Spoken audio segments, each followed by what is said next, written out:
From Taylor Swift to Justin Bieber, and even Ellen's former best friend Rosie O'Donnell. Some of the biggest names in Hollywood are finally speaking out against Ellen. But this is only the beginning. Ellen's career is in ruins, and her rumored association with Diddy is allegedly the main reason she is terrified to return to the United States. Ellen wasn't just mean. She was reportedly abusive, and her entire life is finally falling apart at the seams. I called her out. I was like, Ellen's not that nice. This was after you went on the show? After I went on the show. What was it like meeting Ellen? And is she a good person? Let's just all go back to 2017, where I was the first person to call Ellen out before anyone else You did. called her out? Yeah. What do you mean? I called her out. I was like, Ellen's not that nice. This was after you went on the show? After I went on the show, and the world blew up about it and was like so mad at me about it. And then someone else said it, and then it was like, oh my God, Ellen's not nice. Yeah. Oh, okay. Why do you say she's not nice? I can't explain it. It was just an really energy? weird. I ran into her like backstage. It was like an awkward thing, and like the producers were really scared. I was like, what's going on? They were like, that was not supposed to happen. We're gonna get in trouble. It's like so weird. She was like, hey. It was like, I was like, oh hi. Like I was like, I'm so excited. And she was like, Ellen launched The Ellen Show back in 2003 and slowly rose to fame as the nicest comedian in Hollywood. At one point, Ellen was the undisputed face of daytime television, and every celebrity wanted an invitation. However, after 19 seasons and 19 years on the air, the show was suddenly shut down amid allegations of severe workplace misconduct and harassment. Employees who had worked with Ellen for over a decade claimed that behind the scenes, she was a completely different person, and her caring persona was entirely fake. An independent investigation into these claims showed that Ellen was not being truthful, and even though she tried to brush the allegations off, the damage to her reputation was permanent. Ellen DeGeneres is speaking out about reports of workplace mistreatment in a letter to her staff. The talk show host shared her initial reaction to the allegations from current and former employees and revealed what actions are being taken to improve company culture. Ellen said she was disappointed to learn about the claims in a recent BuzzFeed article, citing the show's enormous growth over the years and her increased reliance on people to do their jobs as they knew I'd want them done. She went on to acknowledge that clearly some didn't. I don't think you achieve anything by bullying people. In a statement to ET, Warner Brothers, the studio behind Ellen's show, claims they have interviewed dozens of current and former employees in the wake of these allegations. They say that during their investigation, it was revealed that there were some deficiencies related to the show's day-to-day management. And that moving forward, the studio and Ellen are committed to creating a workplace based on respect and inclusion. I stay grateful and I try to stay humble, and I think that I pay attention to what is important and what is real. These misconduct allegations stem from a BuzzFeed article that was published last week, which included anonymous accounts from a dozen former and one current employee. The end of The Ellen Show spelled the end of Ellen's career. Throughout her time in the spotlight, she spent her time mocking other celebrities and prying into everyone's private lives. It was during her downfall that she realized no one in Hollywood truly liked her. The workplace allegations weren't what ended her career. Rather, it was the realization that Ellen was a compulsive liar who built a totally fake personality to get what she wanted. Before she became famous, Ellen was best friends with Rosie O'Donnell. The second she got a taste of real fame, however, Ellen pushed Rosie away and claimed she didn't even know who she was. I thought of you when Ellen DeGeneres went through her thing, and she goes, my advice to everybody is, if you're going to be known as something, being known as the be kind lady is probably going to bite you in the ass. And I wondered what that whole queen of nice. Yeah, I that remember did bite me thinking, in the ass. Yeah. Did you think it bit you in the ass? I wasn't aware of that. But not in the way that Ellen's talking about, I think. But, I said the day it came out, look at this, the Queen of Nice. In a couple of years, it's going to be the Queen of Lice, the Queen of Fried Rice, the Queen of we don't like her anymore. I have an understanding of the cycle of show business and kind of what happens in people's careers and when enough is enough. And oftentimes people don't know that. I think I have a good balance of both in my life, of the importance of both. And it's hard to maintain. It's hard to do, especially when you're doing a show like that. But I don't think it was the be kind thing that got her. I think that's simplification, but it was a lot of things and it was complicated. And I'm glad that she's, going to be finished and she can get some time, to herself to just, it's a huge kind of strange thing to be on a show like that and have all that attention on you. And she had it for like 19 years. So, it's a tough thing. Ellen's employees were not the only ones who felt mistreated by her. The insults Ellen threw around on her show came back to haunt her after the cameras stopped rolling. Several major celebrities in Hollywood publicly came out against her. Taylor Swift, for example, revealed how Ellen had tried to shame her and spread rumors about her dating life. Even though Taylor told Ellen multiple times that it made her uncomfortable, Ellen just kept laughing at her on television. Taylor Swift has her biggest enemy on the television, and it's The Ellen Show. Here's every time when Ellen made Taylor Swift really uncomfortable. Does your boyfriend like the way it smells? I don't have one. I keep telling you that. Just trying. Like, I just don't. Right. Like, it's not, like, if I didn't and I was like, I don't have a boyfriend, like, I had a boyfriend. I don't have someone that I'm texting that's a guy that might someday be my boyfriend. There's, like, nothing going on right now. I don't know. I haven't talked to him in a while because we didn't date. Yes, you did.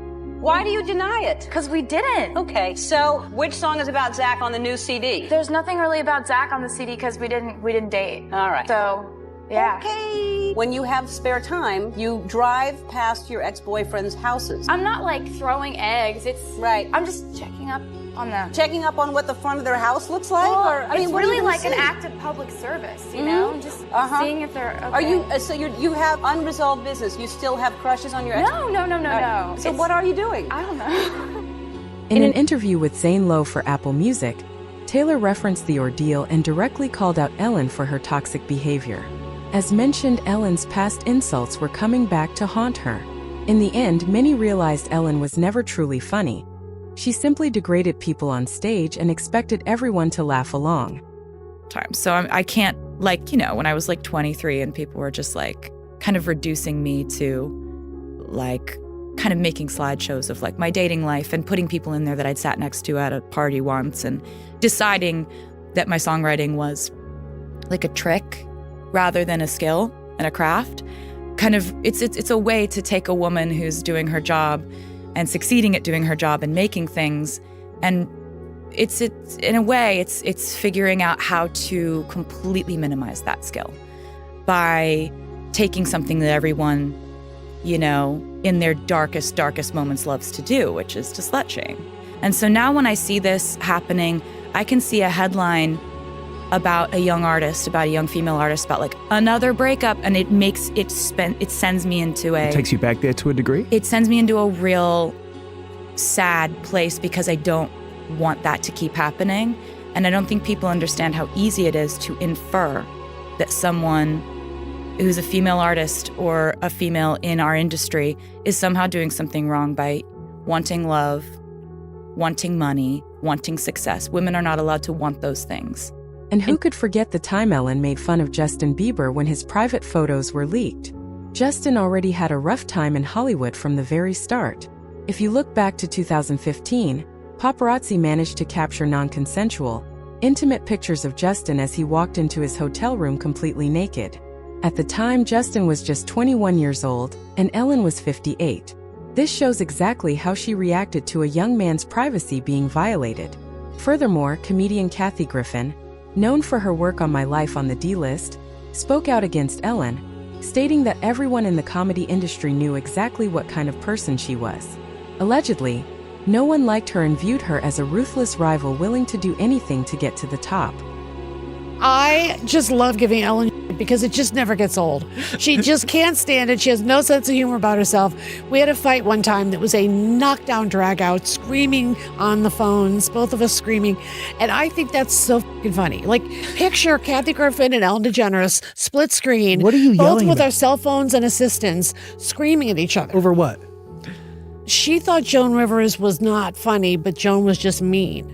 And I think Joan was not only not mean, but she was a genius, but also that Ellen kind of owed part of her career to the fact that Joan was the first woman to have a talk show broke the glass ceiling for women in talk, whether you like her or not. Without a shadow of a doubt, every female comedian to ever step up to a mic or tell a joke. And by the way, Joan would thank Phyllis Diller. Phyllis Diller would thank Moms Mabley. Moms Mabley and Tony Fields. Like, we're pretty good about that gave me chills in a weird way. Yeah.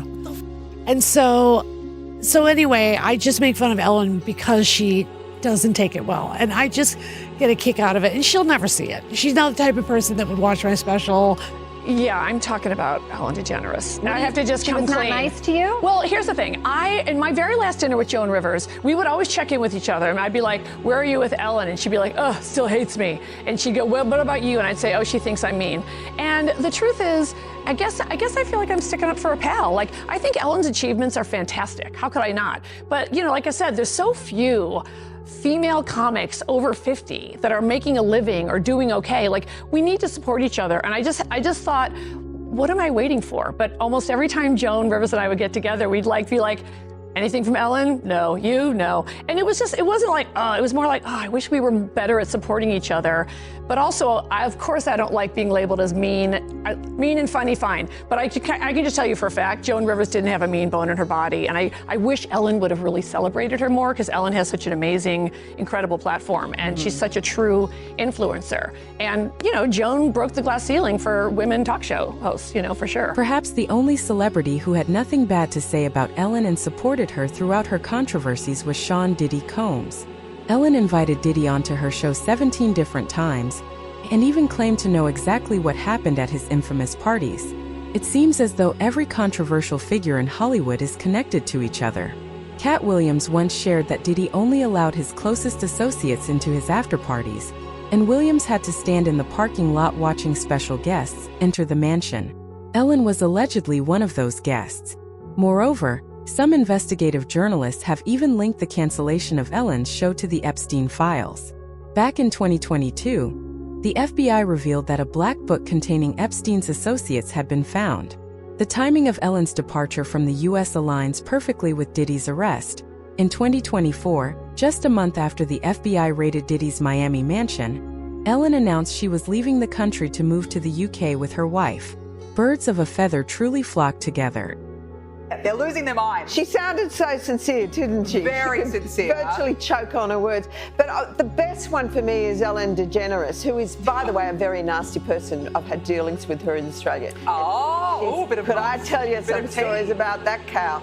But anyway, good riddance to her. But she was quite friendly with that P. Diddy bloke, wasn't she? Well, this is why I say release the Diddy files. Yeah. Release the Diddy files. Come on, Donald Trump. We want to know whose name. So maybe she's hightailing out of there before all that is thrown at her as well. But what a bunch of hypocrites. Ellen DeGeneres and her wife, Portia de Rossi, have reportedly fled the US, bound for the UK, after Donald Trump's landslide victory. Numerous publications are reporting the couple have left the United States permanently.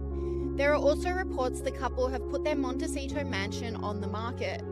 Entertainment publication The Wrap has the exclusive story and said, Ellen DeGeneres and wife Portia de Rossi have moved to rural England, put their Montecito estate on the market, and plan to never return to the United States, telling friends the election of Donald Trump was their primary motivation.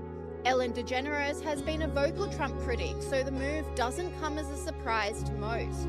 Ellen DeGeneres has been seen rocking a new hair color since moving to the UK. After the move, the comedian changed her signature blonde hair to brunette and was seen enjoying a night out with friends at a pub named The Farmer's Dog. Ellen went out with her wife Portia de Rossi and a few companions, including the singer Natalie Imbruglia. Sources told TMZ earlier this week that Ellen and Portia moved to England because of Donald Trump's re-election. They have reportedly settled into their new home in the southwest region of England, having purchased the property before the election.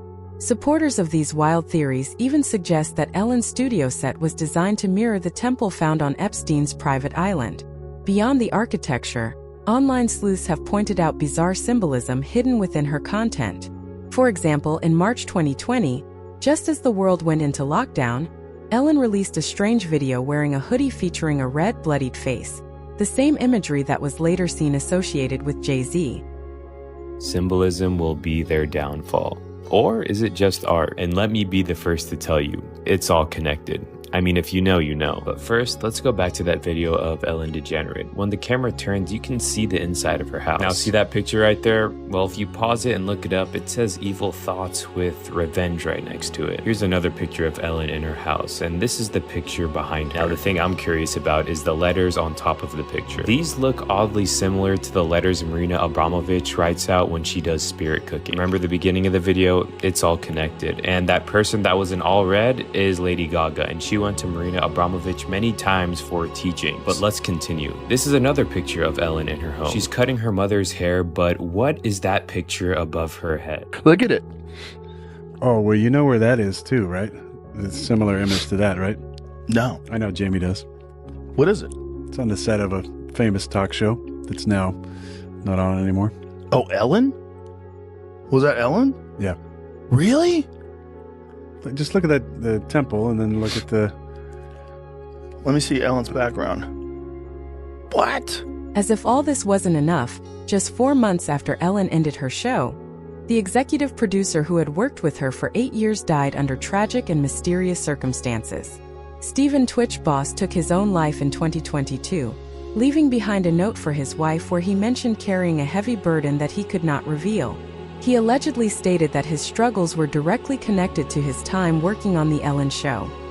Early on the morning of Tuesday, December 12, Twitch packed a small bag with only a change of clothes and his handgun, slipped out of his house without telling Allison, turned his phone to airplane mode so he couldn't be tracked, and took an Uber to the Oak Tree Inn, a dreary 2-story motel in a hacienda-style building on heavily trafficked Ventura Boulevard, just a mile from his house, and paid $107 to reserve a room for a single night. Twitch made his way down to room 249 and let himself in. Allison reported to police that Twitch was missing shortly after he had left the house, noting with particular worry that she couldn't reach him by phone and he had not taken his car with him when he left, 2 things that she said were very much out of character for him. Because there were no details about Twitch's death, people just rushed to fill that void. This was at the time when Ellen had built this edifice as the nicest person on television. She would have YouTube stars, and all of a sudden that edifice was crumbling.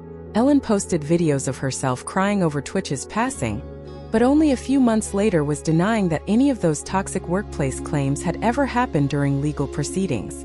In 2024, Ellen even released a comedy special with Netflix titled Ellen DeGeneres, For Your Approval.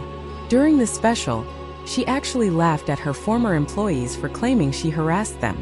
Given the fact that someone so close to her tragically ended his life following his time on the show, choosing to laugh at the allegations is completely insane to many viewers. Is Ellen DeGeneres rewriting history? That's what some of her former staffers claim she's doing in her new Netflix stand-up special, For Your Approval. I got kicked out of show business. Yeah. Thanks. Yeah, because I'm mean. Yeah.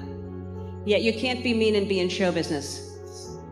No, they'll kick you out. She uses jokes to address the controversy. I was in therapy for a while trying to deal with all the hatred that was coming at me, and at one point my therapist said, "Ellen, where do you get this idea that everyone hates you?" And I said, well, New York Times, Washington Post, Entertainment Weekly, Us Weekly. I think Elmo may have said something recently on an episode of Sesame Street. But this producer who worked with her takes issue with how she's addressing allegations that there was a toxic work environment at her legendary talk show. The essence of the special really was totally a lie. Hedda Muscat says Ellen's special hits all the wrong notes. I felt Ellen was not taking responsibility at all. She was sugarcoating it. All of this drama comes from the same person who built her brand on being the queen of kindness. Joe Rogan weighed in on the situation, explaining that on the surface, most celebrities act like they are the sweetest people alive, but in reality, they do not respect you or believe you are worthy of their time. Rogan noted that Hollywood elites often treat everyday people like they are beneath them. Frankly, it seems Ellen could not care less about the well-being of her employees. There's an arrogance that some stars had, like particularly in the 90s. When I first came to Hollywood, and this is like really evident for me because I was not a star, but I was on a television show. So I got to be around a lot of stars. And there was a way that some of them would treat you. They would let you know that you are subhuman. you are below them. They would communicate with you in the most disrespectful and dismissive ways, like weird, like mousy guys that I could like instantly, and they would just be rude to you in a really weird way because they had power. And then when an executive would come over, they would turn on the charm. They'd be smiling and laughing, and then you would talk to them at the craft service, and they would dismiss you in the shittiest ways. I encountered a bunch of that. Yeah. It was commonplace, and it was, I think, a thing that they aspired to. It's so weird when you see, like, a lot of people saying that someone who seems so nice is not nice at all. She doesn't seem nice, but that people have a very poor judge of character. She doesn't seem nice. It seems forced. People that are like that all the time, she doesn't seem nice. It's very forced. And whatever, you're allowed to be a bitch, right? You're allowed to be a bitch. You're allowed to be nasty to people. You're accomplished. You're a comedian. You did the whole thing. What you're not allowed to do is have a Guantanamo Bay situation in the backstage of your show where everybody's walking around afraid for their life, and it's like Abu Ghraib where they're hooked up to wires and they Dogs have like around them. Yeah, she's got dogs and hoods. If an intern's late, they have a hood on. I don't support that. That's just me. Yeah, I'm with you. In June 2025, Margaret Cho discussed their history on The Kelly Mantle Show, alleging that Ellen was weird and unkind to her for much of her career. Cho claimed that Ellen treated her like a stranger despite the fact that Cho used to open for her at comedy clubs back in the 1980s. Cho also noted that Ellen edited out a segment where David Bowie praised Cho's outfit. What, Ellen? Ellen was like really weird and not nice to me for most of my career, and like because I opened for her in the 1980s. Oh, you did? When she was a headliner in comedy clubs, and not way before her big fame. And so then when I would do her talk show in the 2000s, she acted like we just met. And I'm like, bitch, what?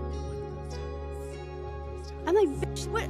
Like, that's weird. Like, right. It's like, we go way back. What?